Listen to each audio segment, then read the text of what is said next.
coming up. And you as a person are not going to be the same person that you were yesterday, or you shouldn't be if you have a growth mindset, right? Yep. So having a framework is really important, but having flexibility in the framework is even more important. What does accountability actually mean? Because I think for some people, accountability is like, okay, let me share my goals out there, and then like this person is going to push me along.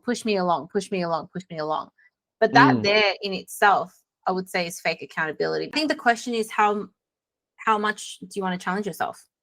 Okay. I don't think any goal is too audacious, or what does realistic even mean? Your version of realistic goal is very different to my version of realistic goal, right? Your version of a big goal is very different to my version of a big goal. So I don't think that it's about whether the goal is realistic or non-realistic. Stephanie Nguyen, welcome back to the podcast. How are you?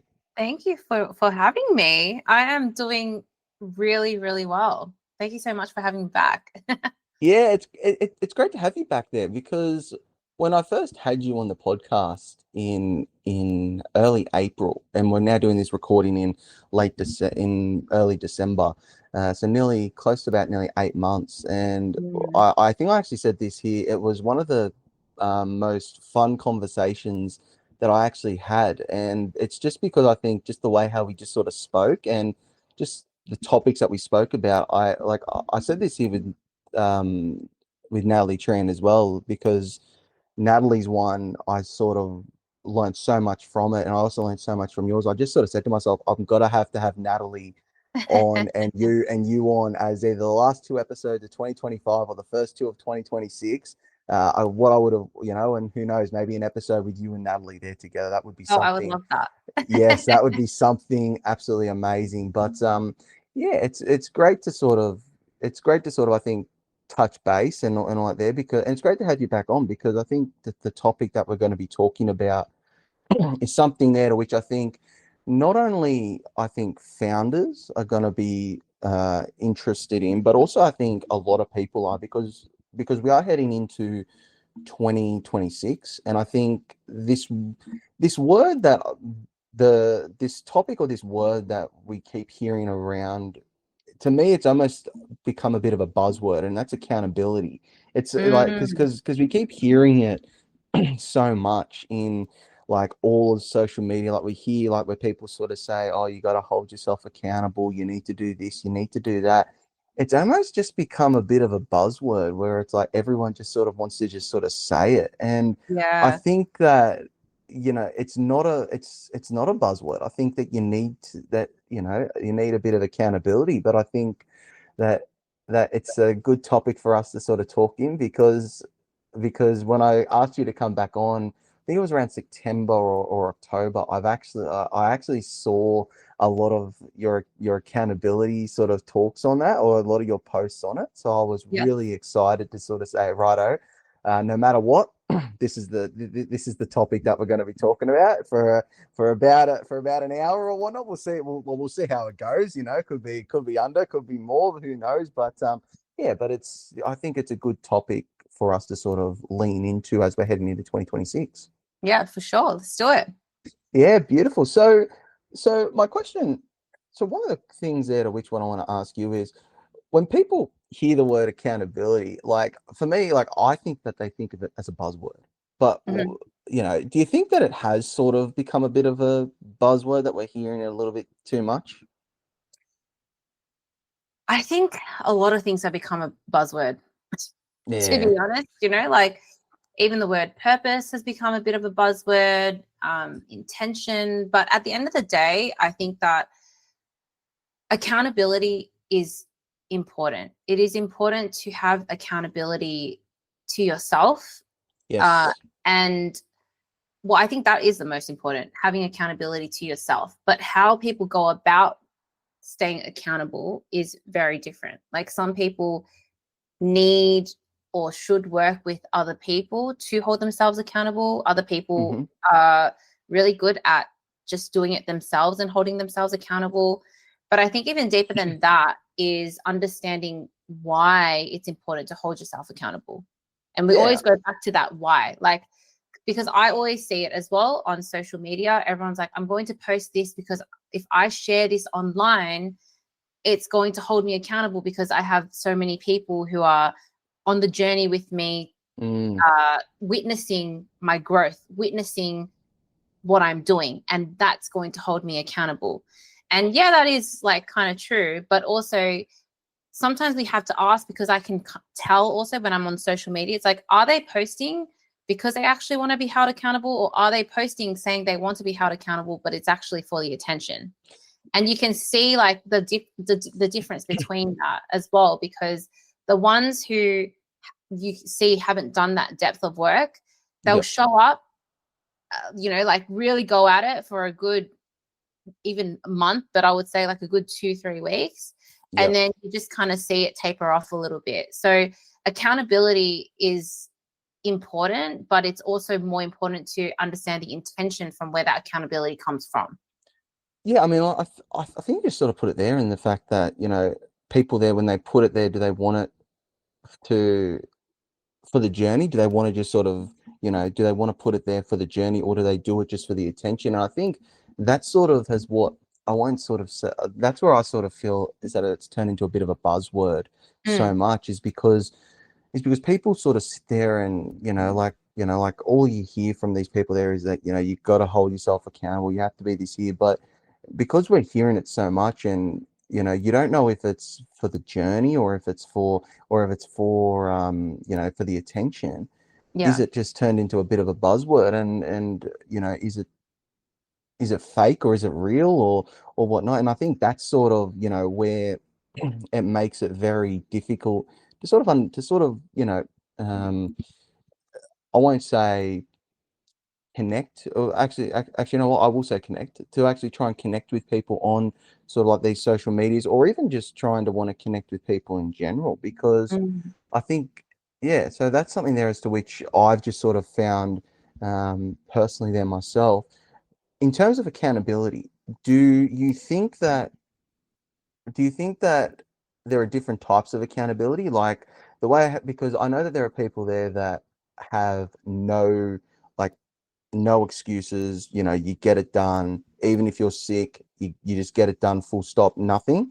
But then if there are things there, but then there are people there that are going like, well, you have been sick, but look at what you've been able to achieve in the case of that. Is there a right, is there a right or wrong way, or is it just dependent on the person? Or do you think that the people there who say no excuses are a little bit too harsh, or are they right, or whatever? Yeah, this is a lesson that I've really learned this year, because I would say that for the longest time, I was operating in that hyper masculine, which is like no excuses. Doesn't matter if you're sick, you've committed to this, you've got to do it. I think the biggest the biggest takeaway for me, and the biggest thing that I have learned for myself, is that everyone deals with, or everyone approaches things in a different way. And that's what makes us also unique and special.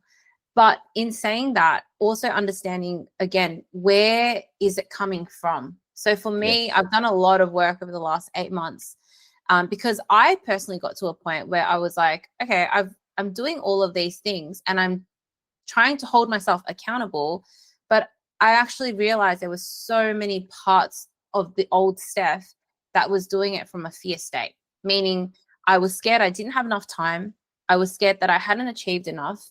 I wasn't good enough. I hadn't learned enough. And so when you're constantly coming from that fear state, then of course it's going to derive thoughts like, you have to do this because of ... right? Yes. And I've had to unlearn a lot of that, because coming from a place of and operating from a fear state it doesn't serve me. It will motivate me for a short amount of time, but it got to a point this year where I was kind of doing all of these things, and people would look out from the outset going, oh my gosh, Steph, you've done so much, you've achieved so much. But I personally felt really empty inside. And so understanding where that accountability, like, why are you even doing it, right? And then actually doing it from a place of like love and abundance for yourself. Like, I want to do this because, I'm able to serve people. I'm able to like create this impact. I'm able to do all these things. And that's also where that gratitude piece, that appreciation piece comes in as well. Yeah. Because I don't think that it's healthy to constantly, if you're so rigid in your systems, like, it's not healthy. There should be flexibility in your framework, because every day, like, is not going to be the same, and it shouldn't be the same. There should be slight variations, and you as a person are not going to be the same person that you were yesterday, or you shouldn't be if you have a growth mindset, right? Yep. So having a framework is really important, but having flexibility in the framework is even more important, because then you can change and tweak to the seasons that you're in. So what you just said there about, like, I'm feeling really tired, but I need to push through. Of course, there are some moments where that's just an excuse that you're using, and you do have to push through, right? Yeah, But exactly. there are also going to be moments where you're going through it, like, you're like, and this was me last year, like, my grandpa got put into aged care. He had his dementia really declined. That really made me question life. And then here I am, like, I need to build a business. I need to, like, I'm not allowing myself to process it because I'm trying to hold myself accountable. Yeah. And so you have to lean into the season that you're in, but that also requires, like, such a deep level of self-awareness to know when it is to keep pushing through the excuse, or what is an excuse, and what is actually the moment where you do have to kind of listen into what you need to do to heal, or to like, honor the space and the moment that you're in. Yeah, I think the way you sort of put it there, I couldn't have put it any better there myself. Do you think that also, and this, I don't know, I don't know, this is just me just sort of thinking out loud here, but it's something there from even just with my old conversations with you and also with Natalie Tran. What I sort of learnt was, you know, especially when it comes to goal setting, is that when you set your goals, but then when you look back at it, but then when you look back, even if you haven't achieved your goals, you can actually sort of see how much, how far you've come or how far you've gone.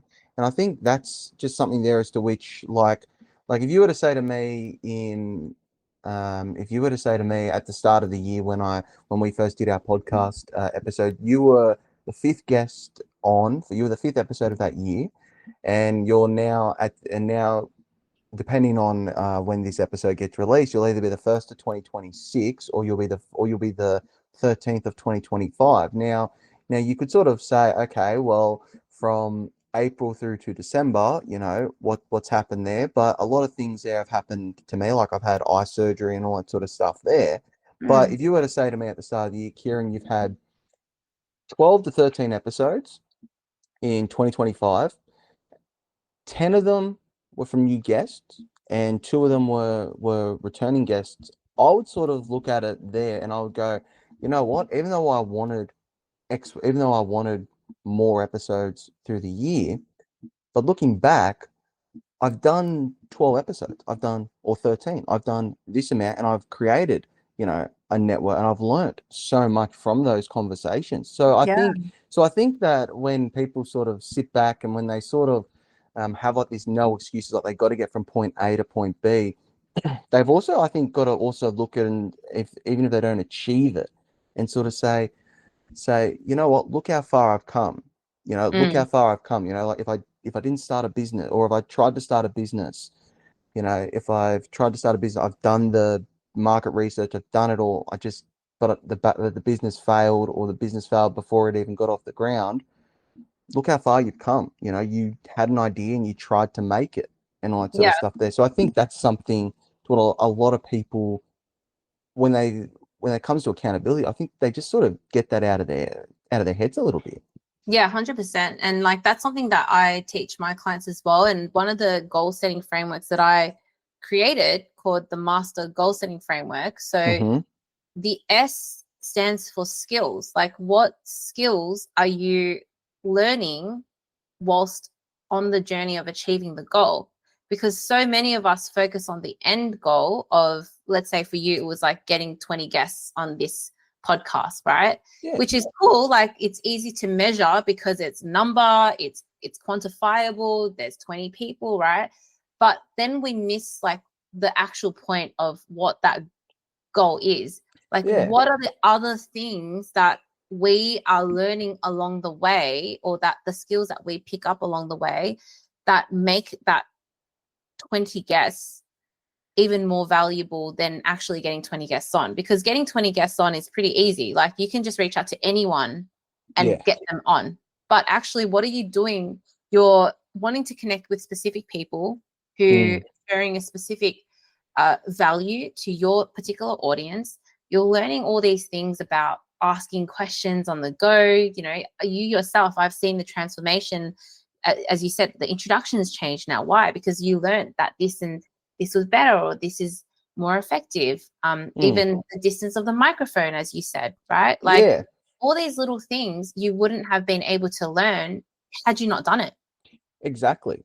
So it's not actually about like getting the 20 people onto the podcast, but deeper than that, you're doing it because you wanted to create a space where you're having really powerful conversations with people and your audience could learn something. Yeah, right? exactly. And through that journey, you have learned so much about yourself and the production of podcasting. And that in itself is holding yourself accountable, because it's not just about hitting the 20, but it's showing up in every episode going, how can I tweak something? Like, what's that one thing that I can tweak to make this better? You know, like constantly putting yourself out there in connecting with the right kind of people to have them as a guest on the podcast. So yeah, I think sometimes people have a very black and white view of what accountability actually means, but accountability is not just doing the same tasks over and over and over and over and over again. Yep. But sometimes like just being on the journey of growth and failing and picking yourself back up again, trying again, failing, trying again, failing, like that in itself is being consistent and holding yourself accountable to the journey. Yeah. Because when I started actually this podcast, I actually sort of said to myself when I started the podcast like last year, to be honest, and it was something completely different. But the way I sort of said it was, I wanted to learn something new each episode, you know. So and then, but back then I was like, okay, I was in the studio. Now that I'm not in the studio, it's like, okay, I've now got myself now this microphone, and even though I am still trying to tweak, you know, the angles and all that sort of stuff there. I actually know that for a fact there that the last episode that I had you on, and I was really annoyed at myself for this bit here, was that I actually held the microphone a little bit too close to the mouth and it sounded a bit muffled. So then that's when I then sort of was like, okay, well then when it came to the next episode a couple of weeks later that I did with Natalie Treen, I was like, hold the microphone a bit back and focus on that, you know, and then and that's sort of what I just sort of kept doing, and you know, also testing to make sure if the microphone sounds good, or you know, making sure that the editing, you know, am I finding the right clips and all that sort of stuff there to what I want to try and do. So I think that if you can't take anything out of it, then you know you're not really like wanting to actually do any. You like, you know, you're not really sort of wanting to do it, and I think that there is sort of like going, well, why bother doing it if, you know, are you doing it for the sake of just doing it? But you know, so that's sort of the way as to how I sort of would sort of put it like that there. And I think the ways you just sort of said it there before about life and all that sort of stuff, it actually reminded me of that Rocky Balboa sort of clip as to how he just sort of was talking to his how he was talking to his son. I forget the actor. I forget the actor, but I think he was Jess from the Gilmore Girls, that actor guy and whatnot. And whatnot. And he sort of says, and he sort of said there that you know, life will beat you down. Life will beat you down, but it's how you get it. But it's how you pick yourself up and take the hits.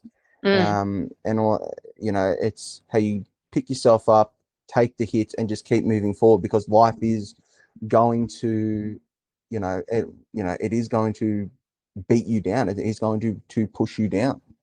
Yeah, definitely. So, and it also sort of, you know, because I sort of keep seeing like a lot of these like accountability sort of quotes and whatnot. And one of them that someone actually just sort of sent me, and they actually sent me this here the other day, and they actually sort of said it's easy to dodge our responsibilities, but we cannot dodge the consequences of dodging those responsibilities. So Mm. and as soon as I sort of sit that there, it took me a while, but I sort of was like going, yeah, that's actually true. Like we can all dodge our responsibilities. Like we can dodge, for example, not wanting to start our business, or we can dodge, not wanting to learn something there from our podcast.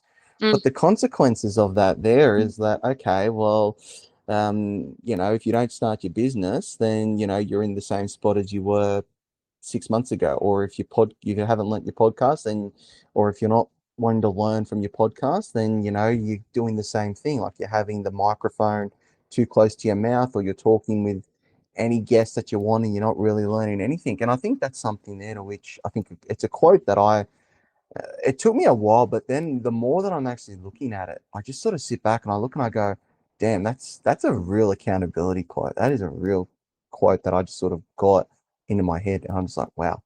Yeah. Yeah, that's a really, really well, it's true. It reminds me of another quote that I saw recently, where it says, your excuses are showing. Yes. Um, it shows in your body, in your bank account, in your relationships. Every excuse has a consequence. Every consequence has a cost. And I think that there really like it's along the same line, right? Like only you know whether you are acting or you're being genuine or you're actually doing the right things that you need to do. Yep. And that's what I mean when I talk about that discernment and that ability to know when an excuse is an excuse and you have to work through the excuse, or if it's genuinely a moment where you have to listen to it and lean into it, right? Because at the end of the day, your excuses show. Yes. Like if you say that you want to save money, but you're constantly going, oh, but I need to buy this and I need to buy this and I need to get this present for this friend and I need to buy these shoes because I really need it for this next outfit. Those excuses that you make for yourself, which stop you from your ultimate goal of saving money or whatever it is going to show in your bank account. And it's Yeah. the same in your health, right? If you constantly say you want to get healthier, but you make excuses, oh, today I've been really busy at work, so let me go and buy this fast food so I can eat this, or let me not eat at all because I'm just so busy, that's going to show up in your health. And it's 100%. the same in your business as well, or the same in life. If you're constantly going, oh, I actually have this project that I want to launch, but now's not really the right time, or I don't feel ready, or I don't have enough money, or I don't know the right people, that's going to show because you're not going to have the business and you're not going to launch the project. So Yes. I think that accountability there that you have to yourself, that relationship with accountability that you have to yourself is so important and so crucial. And I always, the thing with like this whole space, because nowadays anyone can jump online and say, they're doing this and this and this and this. And I actually welcome that. Like, I love the fact that everyone wants to give it a shot. But where I know that I'm always going to win is that I'm being true to myself. You know what I mean? Yeah. Like, as in, I know that there are so many people, there are some people out there who are going to say they're doing a lot of these things, but they don't do it. Yeah. Or Exactly. they have a certain persona online and in person, they're completely different. And Mm. that's okay. But your excuses and the accountability that you, or the lack of accountability that you have, will always show up. Mm. It will always Yeah. show up. Yeah, I think like that's also kind of the reason why I also like love the startup world as well, because it's like, or even just like anything sort of like startup based or anything there, because it's you're starting something from the very beginning, and like that's Mm, just something there for me, because it's like I've always just sort of loved the idea of it, and that's just something that's just a bit true to me. Like I mean, like if someone was to say to me, okay, Kieran, if you had a chance to work $350,000, but work a corporate job and whatnot, not like work extremely long hour, like work 9 to 5 and whatnot, or you could work a startup, help start up a business. First few months or years might be a little bit tricky, but you can progress on, and who knows what the world could sort of take you. For me, people might say, "Oh, look, they'll take the 350,000," and to be honest, I wouldn't begrudge them if they did. You know, if you ask me, not like 1 out of 10 times, I probably would take that. But but for me, staying true to myself, I prefer working in the startups because it's working from those. It's working like the day to day. You can work a 12-hour slog one day, and the next day like you can work a 12-hour slog one day and get absolutely no sales, or you can get absolutely nothing in terms of um, revenue or cash intake into your business. But then the next day you could get absolutely like a month's worth of revenue into the business there the next day. And not every day is the same. And I think that's something there to which for me, and that's why I also like working like with like lots of other startup projects. My mentor Chris, he started a charity up this year, and I've been working with him with that there. And I think we're talking off air that I managed to do in 6 weeks, help him with a charity walk week where we raised just under 50,000. And for me, it Mm, was like that there is sort of true to me, because it's like it's something, because it's small, and you're working with a small group of people, but you're also doing something there to which I think you sort of love, or you're staying sort of true to yourself in that sort of sense. mm, mm-hmm. So my question so this is something here which I want to ask is, could you have a person there to hold you accountable or have accountability sessions with? And how many people is too many people? Because like because there are a couple of buddies that they sort of said, "Oh, what are your goals for 2026? Let's have accountability sessions and try and keep ourselves accountable for 2025 at the start of, sorry, 2025, sorry, because this was at the end of last year." And I said to them, "Oh no, I'm not telling you guys my goals. I've already got someone to who I'm going to be having accountability sessions with in 2025." And they say, "Oh, come on, tell us." And I said, "No, I'll tell you, but it's more so I'm focused. I want to be held accountable to this person, because I sort of feel as though if you are talking with too many people, it's too many voices in the ears, and you're probably listening to too many voices, and I think that's gonna make you either go anywhere but nowhere." So is it okay to have one or two people, and how many people is too many people to have? Yeah, that's a really good question. I think at the end of the day, understanding what does accountability actually mean, because I Yeah. think for some people, accountability is like, okay, let me share my goals out there, and then like this person is going to push me along, push me along, push me along, push me along. But that Mm, there in itself, I would say, is fake accountability, because you have not fully committed to what it is that you want to do. You're actually relying on someone else to push you up the mountain. You know what I mean? It's like, yeah. if I had to use an analogy, it's like you want to climb Mount Everest and you're telling people, I want to climb Mount Everest, but you hire a Sherpa and the Sherpa is pushing you up the mountain to climb Mount Everest. Yeah. So if that is what accountability means to you, then I would recommend like redefining and getting really deep in why that goal matters. Because Yeah. at the end of the day, like the person who will hold you the most accountable is yourself, and it should be yourself.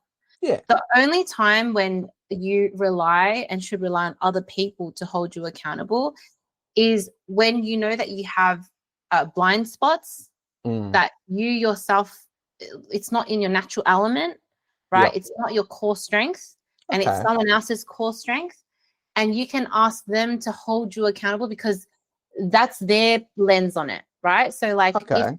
as an example, and I go back to the analogy of climbing Mount Everest, right? If you Yeah. know that, okay, you're really scared of heights, and there's going to be moments on this climb where, well, probably the whole thing is heights, but let's say like you're scared of a rock or something. I'm making something really stupid up, but Yeah. you say to the Sherpa, look, I know there's going to be rocks. I have a fear of rocks, and I just want you, if I see a rock, I just want you to hold me accountable, maybe give me some reframes or something like that, so that when I approach this rock, it's not going to be the thing that stops me from climbing Mount Everest.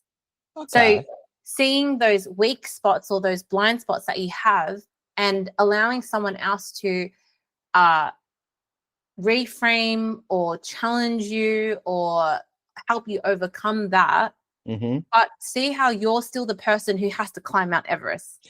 The Yep. Sherpa is not going to push you Yep. past the rock, right? Mm. And so if I apply that to real life, it's like, again, I don't think there's a limit to how many people should hold you accountable, but I think it's how you're actually utilizing those people to hold you accountable.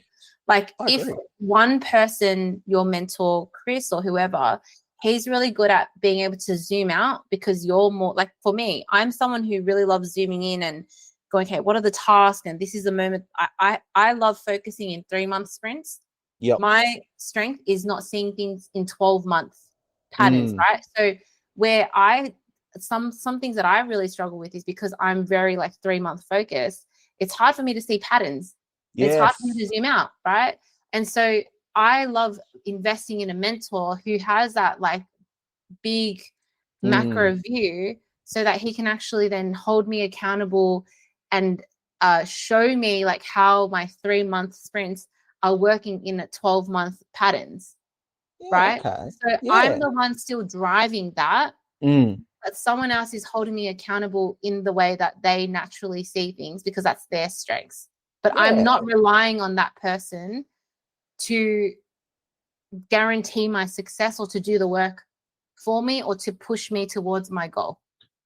Yeah. I mean, like, I think the way as to how you just sort of said there, um, with the definition of accountability, I think for me, like I always sort of viewed the way how I sort of viewed accountability a little bit was more along the lines of, okay, so say for example, me and Peter, we were, like our goals for this year was to try and, make sure that we stay a little bit healthy and make sure that we, try and stay fit and whatnot, but we can do it however we wanted to. So my through this year has been walking and a little bit of, calisthenics and all that sort of stuff there and whatnot. But we would always try and have a conversation once every couple of weeks and just sort of say, how's the fitness going? Are you going good? Or, you're doing this and all that. And we just sort of talk a little bit about it. So Mhm. whether or not it's, so, but I think your way, to be honest, the way how listening to you, it actually sort of sounds like that way there is more of accountability, and the way how I'm looking at it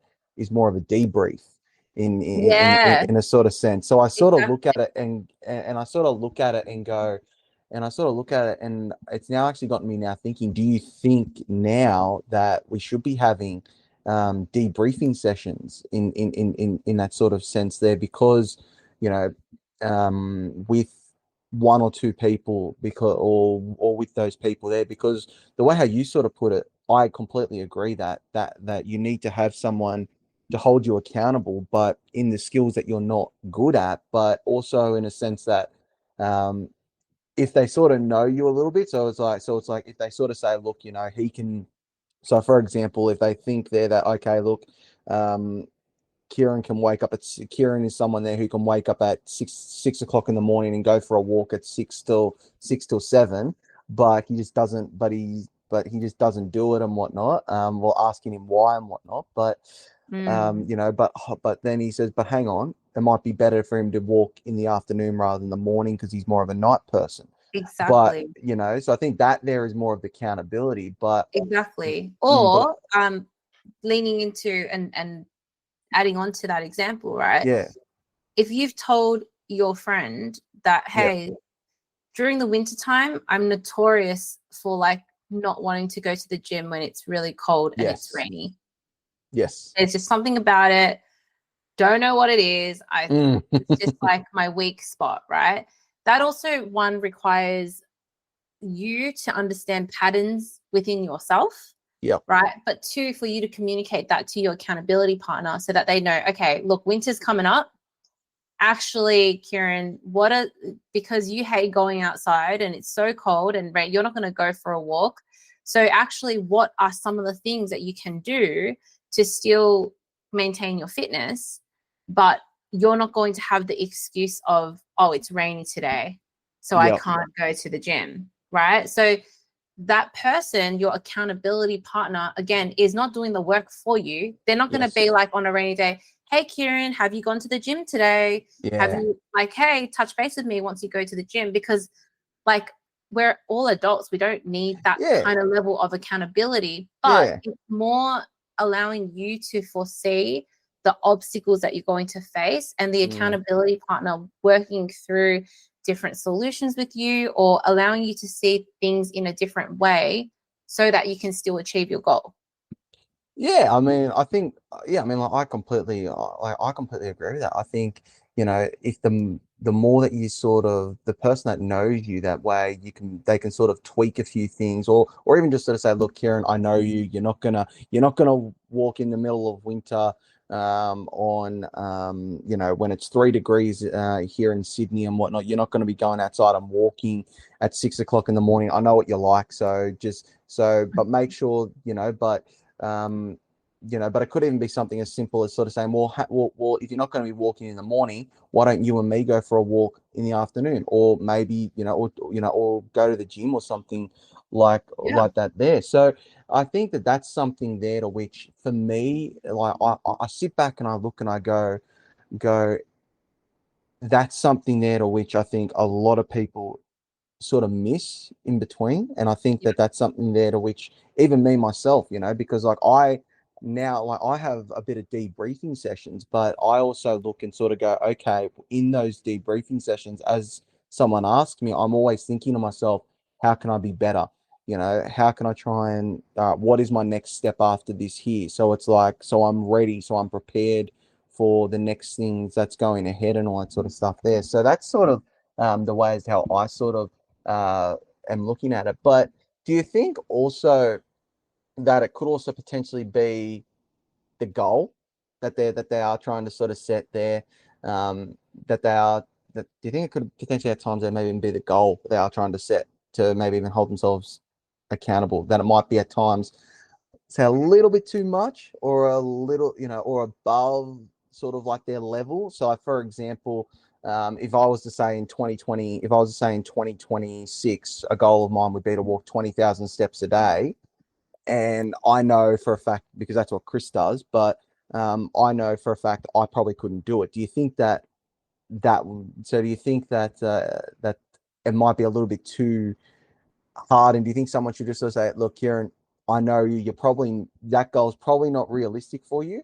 Why don't you try and sort of say, what's your normal average count? 8,000 steps a day. Okay, we'll go to 10,000 a day. Do you think that it could also potentially be the goals that we also try and set them a little bit too high as we head into 2026? Because that's what I sort of see people sometimes do as well, is that they set overachieving goals, and when they get towards the back end of 2020, at the end of the year, they look at it and they've either just sort of fallen off the cliff, or when they have that accountability session, they sort of, as you say there, make the excuses, or stuff like that there. So is it also a bit of the goals that we should be setting, or Let me, should we be? okay, I'll do an exercise with you, right? Because this is Yep. what I would do with my coaching clients. Yeah, So go on. if you feel comfortable, what is a Yeah. goal that you feel, what can you share a goal that you feel is like might be a little audacious? I think an audacious goal for me would be to walk. Actually, you know what? I'll say 20,000 steps a day. 20,000 steps. That is the audacious one, Okay, cool. because yeah. Why do you want to walk 20,000 steps a day? Well, for me, it's like I kind of do like the walking. I do like walking, I like being out there in the nature and all that sort of stuff there. But also, it's also good for my health. And it's like, this year I have been sort of, losing a little bit of the weight. So it's like I want to try and see if I can lose a bit more and just keep going forward with that there. And I But don't like. why is losing the weight important for you? Well, I think it's just because it's just, I kind of want to feel good. I want to make myself feel better than I have. And, I want to feel better, this year than I have last year. And I also do know that when I am losing those centimeters during the year, I do feel a lot better. I feel a lot nicer. And also, um, why is And it also, important for you to feel nice and better about yourself? Like, why not just continue the way that you are? Because you just said that you lost uh, a little bit of weight. yeah, it's because it's like I know that okay, I've lost a little bit of weight now, and this is what I've done. What can I now do to try and lose even more? So can I, keep going off it there? And it's like, like because I want to be able to, like at times, for example, um, maybe, like I look at it now, I'm going, I'm 28. It's like, you know what? I want to try and, I go, you know what? I could lose a little bit more. I want to, and I want to lose a bit more. And that's just to make me sort of look and feel a little bit good, a little bit more better myself. And that's, Mm-hmm. yeah, that's just sort of the way as to But I how I want you sort to of do. get even. I want you to get even deeper, right? Because the look Mm, and the feel is all good, but yeah. why is that important for you? Like, what does looking and feeling good actually unlock for you on a deeper level? Um, I'm not really sure there to be honest, but I'm not really sure there to be honest, but I would say that, um, oh, I'm not. Oh man, like that. I can sort of see what you're sort of doing there. It's sort of going like you're sort of just asking those deeper sort of questions Yeah. to sort of get more and more. But like if I had to sort of say it there, I think it would probably be because like I've been a little bit big for almost majority of my adult life, and it's like, you know what, like I have sort of said there that it's like I have sort of said there in my early 20s, it's like, you know what, I want to try and lose a little bit of the weight. And, a lot of stuff early on sort of happened and haven't been able to. And I sort of look now, I'm going like, I'm nearly 30. It's like, you know what, I actually want to give it a red hot crack. Like that's sort of what I want to try and do. It's like, I want to at least sort of say, look, if I can't actually lose a lot of the weight, at least I can go down swinging. That's sort of the way as to how I can sort of look at it. And that's Right. a little bit. So And this that's also, journey of losing weight is not actually losing the weight, but it's actually an experience where you're able to have a strong commitment to yourself, push through mm, moments of like where you would generally make excuses, which yeah, you feel you've been doing for many, many years. And next yeah, year, or even there's nothing stopping you tomorrow, right? yeah, It's just being able to have that really strong commitment to yourself and the resilience, building upon the resilience of pushing through hardship, pushing through moments of excuses to do something that you haven't been able to, like, you haven't really been able to do before. mm, And in doing that, you're like feeling good about yeah, yourself. But actually, what that means is on a deeper level, being able to commit to yourself in a way of doing 20,000 steps is actually you showing yourself a level of respect and a level of yes. love that you haven't actually shown yourself before in previous years, Ah, right? wow.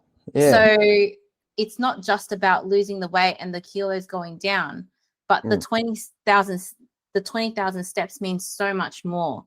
It's yeah. unlocking a level of respect, a Mm, level of love, a level of resilience, commitment, and that's going to transfer to other areas of your life as well. In business, I'm sure, yep. when you're pitching yourself for opportunities in the startup world, like backing yourself because you're going to follow through with it. Yeah. All those things as well. So do you see how now, like, we've gone from I want to I want to do 20,000 steps because I want to look and feel good, Yeah. to now really like connecting the underlying reason of what that 20,000 steps means. So now Yeah. every time you show up and you go, actually, I don't want to do this, it's not just about, oh, well, yeah, that's fine because, Mm, I'm just feeling lazy today, or like I don't really want to do it. But now there's a deeper meaning behind it, because actually the 20,000 steps unlocks another part and another level of Kieran that he hasn't been able to tap yet. But yeah. by you doing that every single day, you're allowing yourself to reach that version of yourself. Yeah, I mean, like, I actually hadn't sort of thought of it like that, and I think that's sort of the way as to how you sort of, as you just sort of put it in there. It's like it's really like zoom. Sorry, it's like it's zooming it in right up into like to like Yeah. you get to sort of see like the DNA, like the like the minuscule, like the really, really, really I won't say superficial or reasons Well, and it's whatnot, not, because but it that's who you but are, the right? but the reason as to the main reason as to why you want to do it. Yeah. and do the whole reason behind it. So like I like that there to me, like I think that's something there as to which a lot of people when they do try and sort of set their goals, when they do want to try and sort of set their goals, they got to sort of look at it. But also, and this is where I sort of want to go back to the original part of the question, should we be setting realistic goals in that sort of sense there, if we want to be held to account, or do we want to be, try and hold ourselves accountable, or do we want to try and go above and beyond? Because I can just sort of, because the way how I sort of look at it, and I see this all the time, people set up these massively big goals, but then they Mm, just don't achieve, yeah. or if they do, they might, or if they do achieve, they might sort of say 20,000 steps at the start of the year, but then by the end, they're not walking the full 20,000. They've been only walking 12,000 every day, which is still good. But do you think that we should not be setting the goals so high, or should we I just sort of think say, the question is how much do you want to challenge yourself? I okay, don't think any goal is too audacious, or whether, like, what does realistic even mean? Your version of realistic goal is very different to my version of realistic goal, right? Your version yeah, of a big goal is very different to my version of a big goal. So I don't hmm, think that it's about whether the goal is realistic or non-realistic, which is why I did that exercise with you. yeah, It's exactly, more about, why is this goal important to you? yeah, And so if you understand, and as you saw, right, it's actually really hard to get to a very deep level of connection with why this goal is important to you. And hmm, that's why I always say, like, understanding the why is always the first point. But once you understand that, doesn't matter whether it's big or small, right? If the main point of why 20,000 steps is important to you, and as we've gone deeper, right? Some days you might not hit 20,000 steps. It might be 18,000. yeah, But what was the actual point of you doing it? Was to show that you can commit to yourself. So then it's not about the okay, 20,000 steps. Yeah, 18,000 steps, cool. We could have, maybe we push ourselves to an additional 2,000 steps.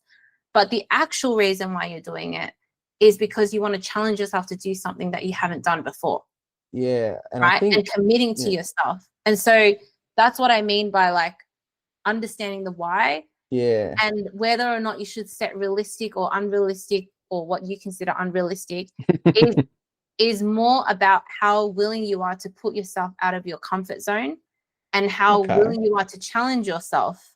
If you want to play it safe, you will mm, have a safe level of progress. If you yeah, that's want fair, to challenge yourself and expand very exponentially, mm, that requires an exponential level of growth and you being uncomfortable. So yeah. it's more about, what speed do you want to play at? Yeah, that there's true, and I think it's something that what I keep hearing people also say there is, be comfortable with being uncomfortable at times. Which for me, like, yes, that there is true. You got to be you got to be comfortable with being uncomfortable. Some, if not most of the time. But then there's also got to be, a bit of level where it's like, you know what, like, just to be able to unwind and all that there. But I definitely do. But I definitely that's definitely sort of opened up my eyes. I think it also brings us back to earlier on in the conversation as well, because like the ways that you just sort of said that there is like the unwinding and setting the realistic was what's realistic and the challenge for it. And I think I think I said this here earlier on about when it came to the goal setting with the likes of Natalie Tran. It's like when you do your small steps, but then when you look back and you say, look, I might not have been able to achieve it, but you look back and you go, holy shit, look at what I've been able to achieve. Even if Mm, I didn't be able to, if I walked 20,000 steps every day and it got me to if it, and I couldn't do it every day, but it would have got me to here. But I got three-quarters of the way there. I've still walked that far. mm, I think like, and it's something that I think when I posted on LinkedIn once was like small steps can create bigger change. And that's the mm. way, and that's something that what I definitely truly sort of believe in, because, you make one small step and it's the journey that we all do. And Yeah. yeah, so I think that that's I'll give something you there. I'll give you another reframe, right? So this is something that I learned from my coach, Chen, Yep. and completely like changed my life, right? Because we talk about investing in mentors and coaches because it helps you move faster. It helps you move quicker, right? Because you don't have to make the mistakes that they've made and whatnot, all of that sort of stuff. But I'll give you another reframe, which is I'll take your 20,000 steps or you losing weight as an example, right? So let's say you have a goal of losing 20 kilos. You could do that in over 2 years. So if you think about what you have to do to lose 10 kilos over 2 years versus if you lose 10 kilos over 1 year versus if you lose 10 kilos over 6 months versus if you lose 10 kilos over 10 days. Yeah. Right?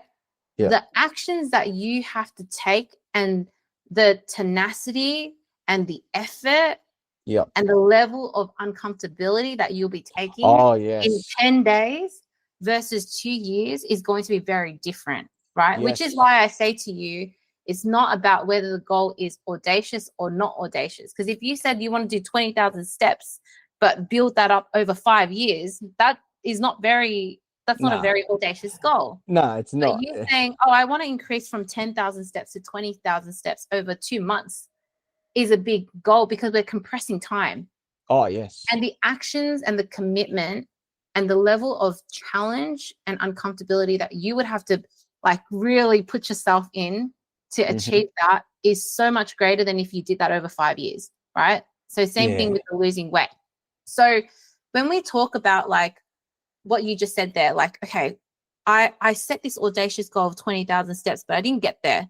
Well, actually, you've been able to, you're aiming for 20,000 steps over a shorter period of time, but what you have been able to do over that shorter period of time would have been so much more had you spread it out over 2 or 3 or 4 years. Yeah.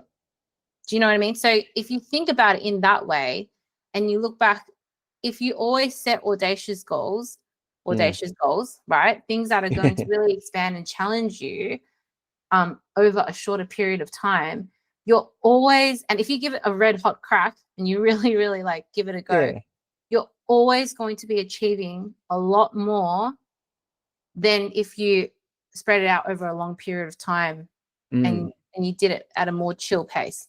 Yeah, it reminds me of, I think, that quote there where people sort of say, your future self will thank you, so to speak. You know, like if you do this now, like if you wake up at whatever in the morning, you know, say if you want to start a business, get on your computer, you know, holding yourself accountable and whatnot, and starting your business and focusing on, you know, trying to make sure that your business works and whatnot. Your future self, you know, whether or not it's, if you set yourself a time frame, if you can't make that, well, okay, yeah, that's fine. But at least you've learned, and you've also looked and you sort of said, well, you probably could have done, you know, if you spaced it out potentially over 2 years, probably might have been the same, maybe a little bit better, but you still managed to do so much in so little time. But your future self will thank you for that there as well, because you've, again, you know, like, because you've gotten up at 6, you've tried to start the business, you've done XYZ, or with the losing weight, you've gotten up, you've tried to go out and you tried to walk, try to get in your 20,000 steps. Even if you couldn't get your 20,000 steps, you got say 15,000 steps. That's still better than what you previously have done before, which is say 10,000 or 8,000 or whatever. So that's sort of the way as to how I sort of am sort of looking at this now more and more. It's more along the lines of, okay, yes, you can hold yourself accountable, but you can also sort of, for not achieving your goals, but you also got to sort of be also in that mindset of sort of looking and saying, okay, look, I might not have been able to achieve the goals, but I've done better than I've done better than what I've done better than what I normally have, or as I think you and even what Peter Doe had always sort of said to me, make sure you're better than yesterday, making sure that you are your better self there than yesterday. And that's something there as to which I just sort of look at, I'm like going, oh wow. So yeah, that's just something there that I've just sort of picked up from that there. And it's also something there to which I think it's not what we do, but it's what we don't do as well. So it's like Mm. if we don't do it and we're putting it off and we're putting it off, it's gonna come back and, so to speak, we're gonna be, you know, It shows. we're still gonna be stranded. We're still gonna be in that little bubble. We're still gonna be in that little place, you know. I mean, so yeah, that's sort of the thing there. So it's what I've sort of picked up from this. Yeah. Yeah. So now we're heading sort of towards now to sort of the back end of the sort of the podcast now. So I will now sort of tell you the two questions. I got two questions there from Natalie Tran, Yes. and whatnot. I think I emailed them to you, and yeah, I did. So I'll just say the first two questions, or she sent two. She said you don't have to answer both, but I will just sort of say them and you can answer one of both. But the question one is, if you knew there was something that you could not fail, what would that thing be? What would that thing be that you would do? Um, and that's the first one. And oh crap, should have got my reading glasses. Sorry. And the second question is, has there been one moment in your life where you have not, sorry, has there been one moment in your life, in their life, where they have not gone for something because they feared failure? So so has there been a moment in your life where you have not gone for something because you feared failure? And if you knew something that you could not fail, what would that thing be that you would do? Yeah, very two powerful questions. And definitely Natalie type questions, because I because like every time when because I love having just those conversations with like Natalie, and even just listening to you and Natalie just talk, it just sort of like those sorts of bits there, it opens up my mind, because I'm always that person there who like the ways how I sort of look at it. And this is kind of why like I love having you guys on the podcast as well, for like in regards to the startup world as well, because for me it's also about the mindset, because I Yeah. believe that the mindset for a startup, for an entrepreneur, because I've sort of said this here for tons of years now, I've said this here now for best part of few years now, is that you've got to be a certain type of person to work in the startup world. It's a Yeah. grueling world, and your mindset has to be on it. And I think that that's why, like, I love sitting down and talking with you, and love sitting down and talking there with Natalie. And that's kind of why I love even just the questions as well. So sorry if I Yeah. rambled on there a little bit, but yeah, but yeah. I think like what are things that I've not done because I've feared failure? Like so many things over the Mm, last few years, like not going all in on my business sooner, not quitting my job sooner, not being all of myself sooner mm, because I'm scared of what other people are going to think of me. But yeah, I also think that's part of like just learning and growing, you know, because even now as I sit here and I feel extremely confident in myself, I'm sure in a few years' time there will be a layer, or there will be another depth of Steph where she's even more confident and mm, less fearless in herself, you know. So I think there's, yeah, like it, and it's not big things, it's little things, like when you're in a room and you don't ask someone if they can connect you with three people because you're scared of what they're going to say yeah, about you, or not reaching out to someone because you feel that they're more influential than you. mm, So many of those little things. But I think that, again, like you said, it's all mindset, and it's all about yeah, whether you're able to overcome that. And I think well, if I didn't have that fear of failure, I would literally do anything. yeah. You know? Yeah, I think for me it's like, even like just like doing introductions to people. It's Yeah. like you know, so like for example, trying to introduce, say, my mentor Chris in regards to someone else. It's like, do I like it's like, are they okay with doing an introduction? Do they want the introduction? And also Yeah. it's like, you know, or like for example, if Chris or if someone else asked me to introduce them to Chris, or if Chris asked me to introduce them there to someone else, it's like oh, would they want it, or how, or am I asking it right? So like for me, that there for me is something there, because like I know that there are a few introductions that I um could have done sooner, that I would have, Yeah.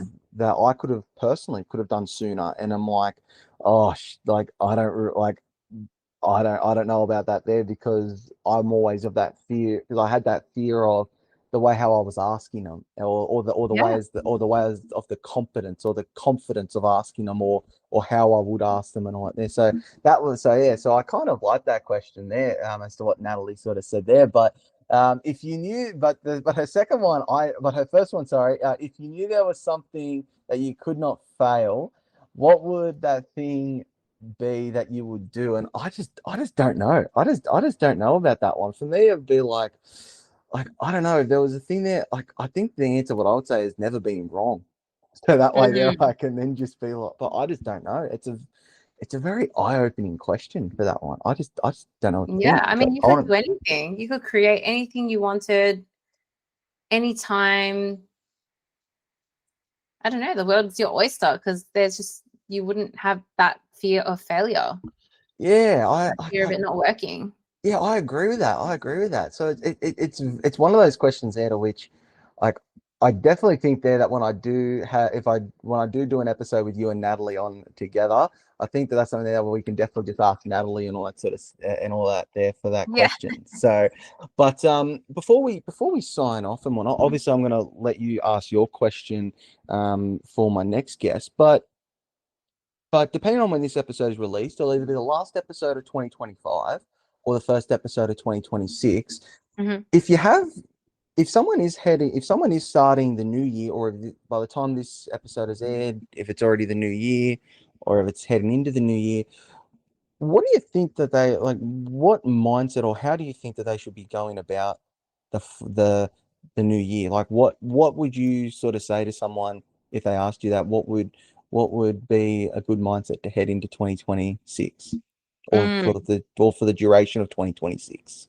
I think keeping in theme of what we spoke about today, um, yeah, just picking a theme for your year, I would say, and Okay, really understanding why. Why is that theme important to you?